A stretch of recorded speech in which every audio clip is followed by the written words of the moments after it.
नमस्कार, ओम शांति। स्वागत है दोस्तों आज के हमारे इस कार्यक्रम द न्यू वुमन में। दोस्तों, हर महिला आगे बढ़ना चाहती है, स्वयं निर्णय भी लेना चाहती है और परिणाम भी संभालना चाहती है। पर असली सवाल यह नहीं है कि वह अपने पद पर है या नहीं। असली सवाल यह है कि वह भीतर से कितनी स्थिर है। आज हमारे बीच एक ऐसी ही महिला है जो नेतृत्व को आदेश नहीं, उदाहरण मानती है, जो शोर को शक्ति नहीं, अपने आत्मविश्वास की शांति में है। हमारे बीच है शांता कश्यप जी, जो वर्तमान समय में प्रोजेक्ट रेंज ऑफिसर है। बहुत बहुत स्वागत है शांता जी आपका हमारे कार्यक्रम में। ओम शांति। ओम शांति। बहुत बहुत धन्यवाद दीदी। मैं बहुत संक्षिप्त में आपका परिचय दी। मैं चाहूंगी स्वयं आप अपने ही वाणी से अपना परिचय दें। वर्तमान में प्रोजेक्ट रेंज ऑफिसर के पद पर कार्यरत हूँ, छत्तीसगढ़ राज्य वन विकास निगम लिमिटेड जिले में। और जो हमको कार्य दिया जाता है उसे महिलाओं का भागीदारी बहुत कम है जी, इसलिए पद विशेष हो जाता है हमारे लिए। बहुत बढ़िया। तो आप वर्तमान समय में अभी छत्तीसगढ़ में ही हैं। जी शांता जी, मेरा पहला सवाल है, शांता जी, जैसे कि मैं बहुत सुनती हूँ कि महिला एक बहुत बड़े पद में होती है तो उनको एक अंदर का डर नहीं रहता है कि अपने पद का या दुनियावी बातों का या स्वयं का डर। तो आप किस चीज़ में अपने आप को पावरफुल समझते हैं? वैसे तो खुद का भरोसा बहुत जरूरी है, अपने अंदर के डर को जीतना बहुत जरूरी है। उसके साथ साथ डर के साथ साथ हमको परिवार का भरोसा जीतना पड़ता है।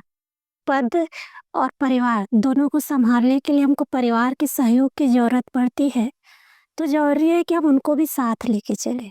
तो अपने डर के साथ साथ परिवार का विश्वास बहुत जरूरी है जीतना। जैसे कि आप इस पद में हैं तो आपको अंदर की अपनी भी खुद की उथल-पुथल होती होगी। जैसे मैं समझती हूँ आप आज ऑफिसर हैं, रेंज ऑफिसर हैं, तो उसके लिए आपको ऐसा होता होगा कि मेरे शब्दों में बहुत ज़ोर होना चाहिए। लेकिन मैं समझती हूँ कि शब्दों में ज़ोर नहीं है, कि जैसे मैंने आपके इंट्रोडक्शन में बताया कि भीतर की स्थिरता बहुत महत्वपूर्ण है। तो आपके हिसाब से आप क्या समझती हैं? पहले तो कुछ साल पहले लगता ही था कि शब्दों का पावर ही सबसे ज्यादा है, जी, क्योंकि जिस यूनिफॉर्म के ड्यूटी में ऐसा आ भी जाता है कि हमको ना चाहते हुए कई बार कठोर शब्द इस्तेमाल करना ही पड़ता है। बाद में समझ में आया कि उस शब्द के साथ साथ हमारी अंदर की स्थिति बहुत महत्वपूर्ण होती है। जब तक हम अंदर से मजबूत नहीं बनेंगे तब तक सामने वाली हमारी बातों को रिगार्ड डर के कारण देगा, रिस्पेक्ट के वैसा मन से वो नहीं देगा। तो जरूरी है कि हम स्थिरता भीतर लाएं। तो ऐसा कोई उदाहरण है कि आप बहुत मुश्किल में फँसे हुए हों और आपको लगा नहीं, यहाँ पे मेरा शब्द भी काम नहीं कर रहा है, तो उस समय आप अपने आप को स्थिर करके कैसे आप सिचुएशन को पार किए हैं?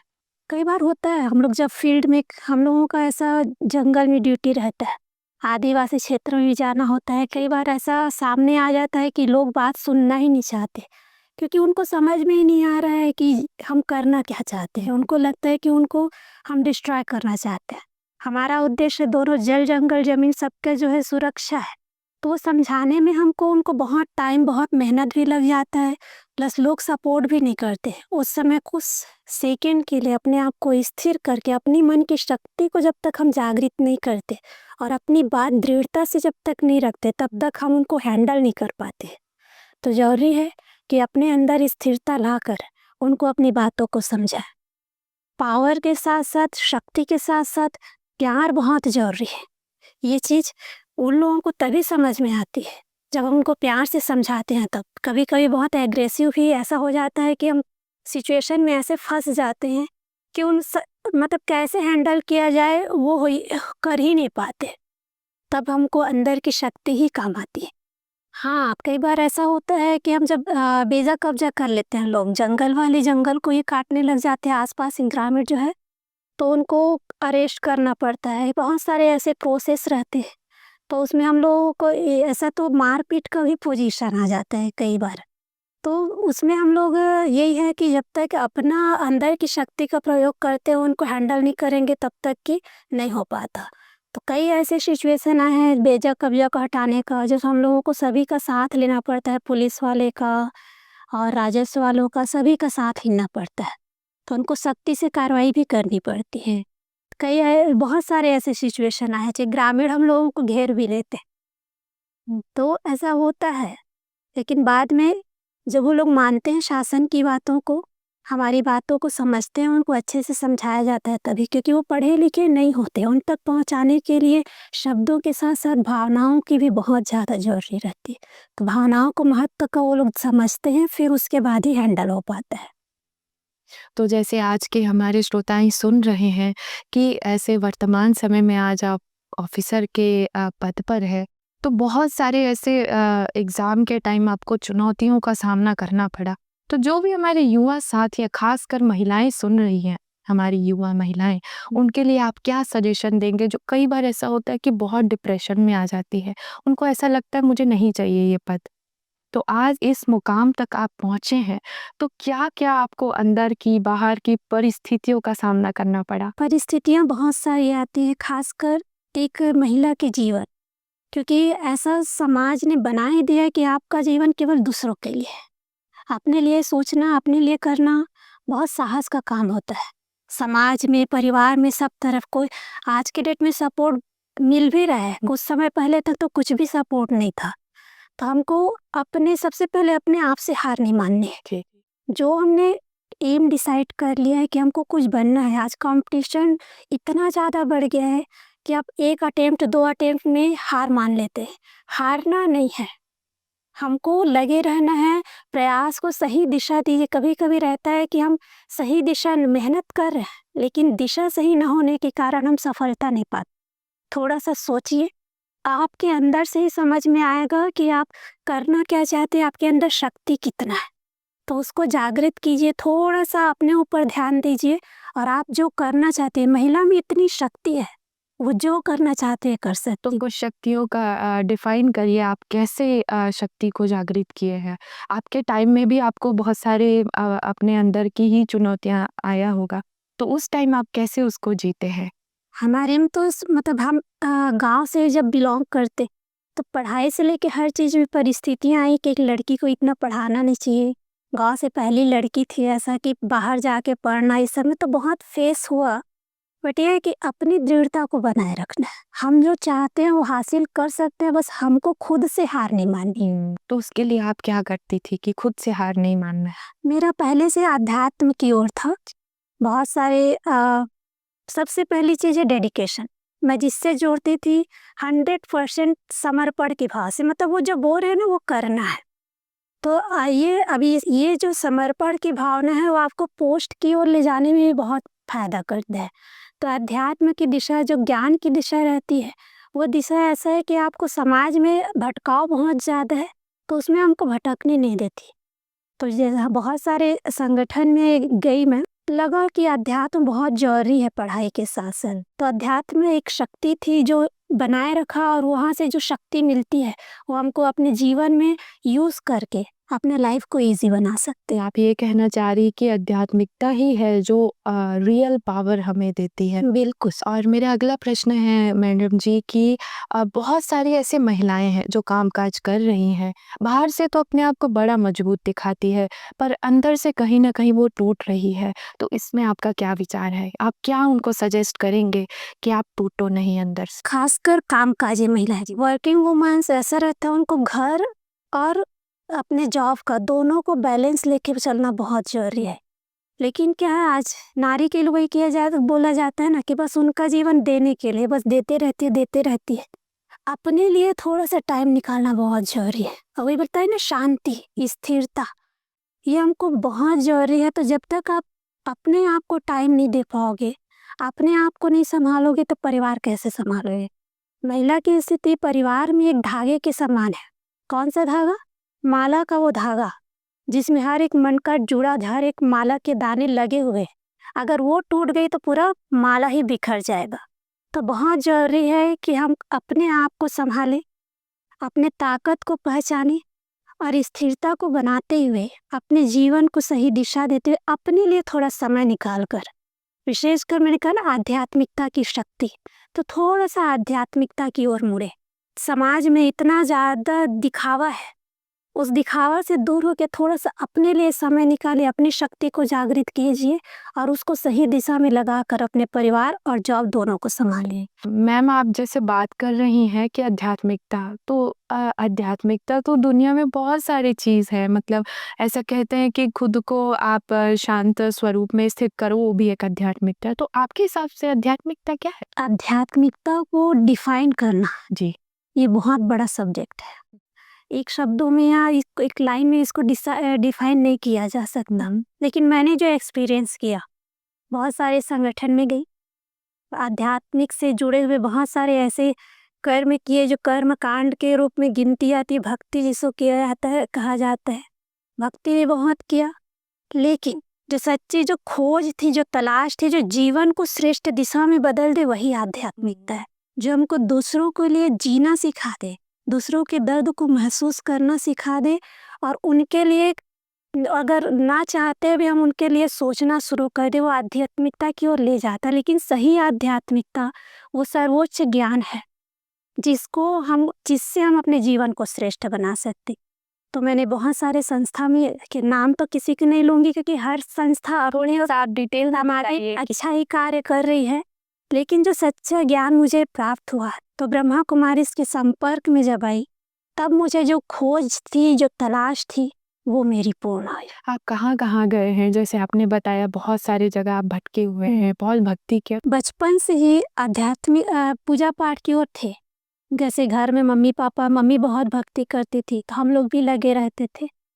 जब बढ़े तब भी वो भक्ति असर था कि भक्ति तो छूटती नहीं थी। पूरा उपवास व्रत बहुत किए, सोमवार नवरात्रि जितना करना था पूरा किए। और फिर जब बड़े हुए कॉलेज में भी आए, तब भी ऐसे संस्थाओं से जुड़ते गए, जैसे स्पेसिफिक क्वेश्चन, इतने कर्म कांड, इतने रात में हवन करना, पूरा रात भर हवन, फास्टिंग, सब कुछ किया। लेकिन फिर भी अंदर में एक तड़प, एक खोज जारी थी। तब भी इतना करने के बाद भी बहुत तलाश थी कि क्या खोज रही ये नहीं पता था, लेकिन खोज रही इतना पता था। तो वो खोज यहाँ ब्रह्मा कुमारी में आके संपन्न हुआ। बहुत सारे ऐसे क्वेश्चन रहते थे जिसको लगता था कि ये क्यों हो रहा है, आंसर मिल नहीं पा रहा था, कहीं भी नहीं मिल पा रहा था। बहुत सारे जगह गए, बस प्राप्तियां सब जगह हो रही थी, लेकिन जो रियल होना चाहिए, जो तलाश जाके पूर्ण हो जाए एक इंसान की, बोलते ना जहाँ, तो वो नहीं हो पा रही थी। जो मुझे ब्रह्मा कुमारी में आकर ही वो पूर्ण हुआ। बहुत सुंदर। जब परिस्थितियाँ, लोग और सिस्टम आपके हिसाब से नहीं चलते, तब आप अपने आप को कैसे संभाली थी? अब कुछ साल पहले मुझसे मिले रहती ना, तो लगता कि ये कौन।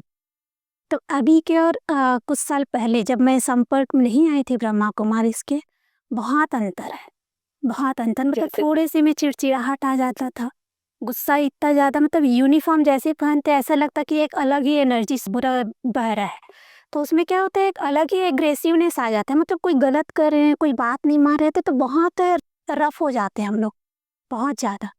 तो यहाँ आने के बाद परिस्थितियाँ बहुत सारे आज भी फेस करते हैं। ऐसा नहीं है परिस्थितियाँ बदल गई हैं, परिस्थितियाँ वही हैं, लेकिन हम बदल गए। बहुत बढ़िया। तो परिस्थितियों को देखने का तरीका भी बदल गया है। उसके से हम परिस्थितियों में ही सॉल्यूशन खोज लेते हैं। इतनी हमारे अंदर शक्ति आ जाती है। राजयोग जो बोलते हैं, राजयोग का अभ्यास, उसके अंदर हमें इतनी शक्ति आ जाती है कि हर परिस्थिति को हम हैंडल कर सकते हैं। और सबसे बड़ा शक्ति हमको मिलती है परमात्मा से। जी, बहुत बढ़िया। है ना, जो बोलते हैं ना, गॉड्स एनर्जी सब तरफ है, बस उसको फील करने की ज़रूरत है। तो शोरगुल में वो फील नहीं हो सकता। जब तक आप साइलेंस में जाओगे तभी वो फील होगा, नहीं तो वो फील नहीं होगा। और जब तक कि फील नहीं होगा, वो हमको सपोर्ट कैसे करेंगे जब हमको पता ही नहीं हमारे पास क्या है, तो हमको यूज़ कैसे करेंगे।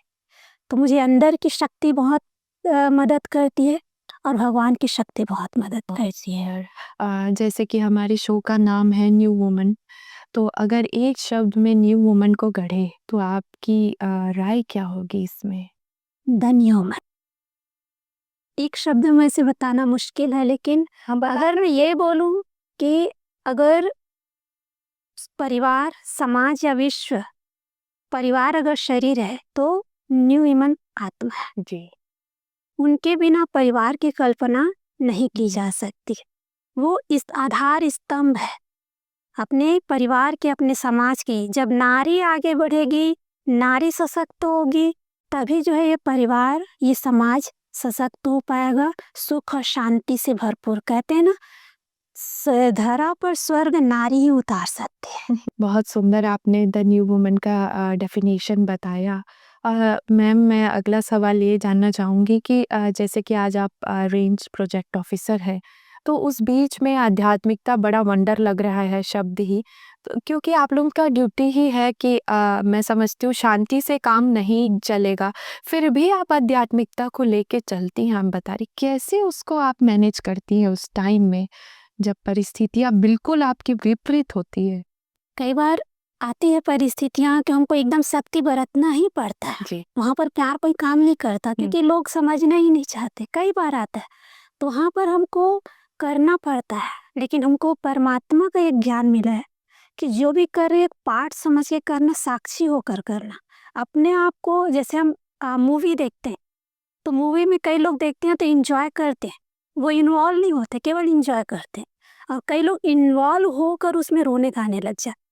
हमारा भी वही है कि हमको जो ज्ञान मिला है, उसको ज्ञान को लेकर जहाँ पर भी शक्ति का प्रयोग करना रहता है, हम लोग करते हैं। ऐसा नहीं कि हम लोग ढीला अगर छोड़ देंगे तो हम अपने यूनिफॉर्म के साथ वफादारी नहीं कर पाएंगे। तो हमको जहाँ पर लगता है कि मारना है तो मारना भी पड़ता है, लेकिन वही है कि डिटैच होके हम अपना केवल ये जो पद मिला है बस इसी के लिए, इसके साथ इंसाफ कर रहे हैं। फिर उसके बाद फिर से हम लोग साइलेंस में चले जाके उसको फिर से हम लोगों को एक चीज़ बताया जाता है, पोता में क्लियर करना। दिन भर के दिनचर्या को जो भी निगेटिव पॉजिटिव जो भी आए उसको क्लियर करना है।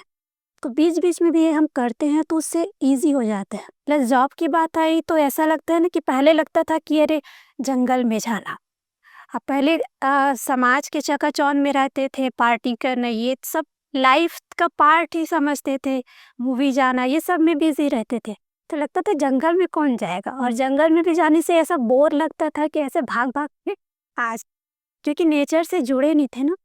जब ये ज्ञान मिला तब हम सबको समझने की शक्ति आ जाती है कि क्या है, कितनी एनर्जी है, और नेचर के बीच अब जाते हैं तो लगता है बस ये सुकून है। बहुत बढ़िया। ये जॉब से इतना प्यार हो गया परमात्मा ज्ञान मिलने के बाद कि अब इतनी खुशी मिलती है। हाँ, जब ड्यूटी जाना तो चले जाओ, पहले बोझ लगता था, और एक इंजॉयमेंट है। बहुत सुंदर आपने बताया। मुझे भी आपको देख के एक अजीब सी प्रेरणा और शक्ति महसूस हो रही है कि अगर आपके जैसे हर महिला सोचना शुरू कर दे तो मैं समझती हूँ समाज इतना आगे बढ़ जाएगा, और हर महिला अपने पोजीशन में रहे, बड़े-बड़े पद में रहे, फिर भी वो अपने हर चीज़ को एन्जॉय कर सकती है। बहुत-बहुत सुंदर अनुभव।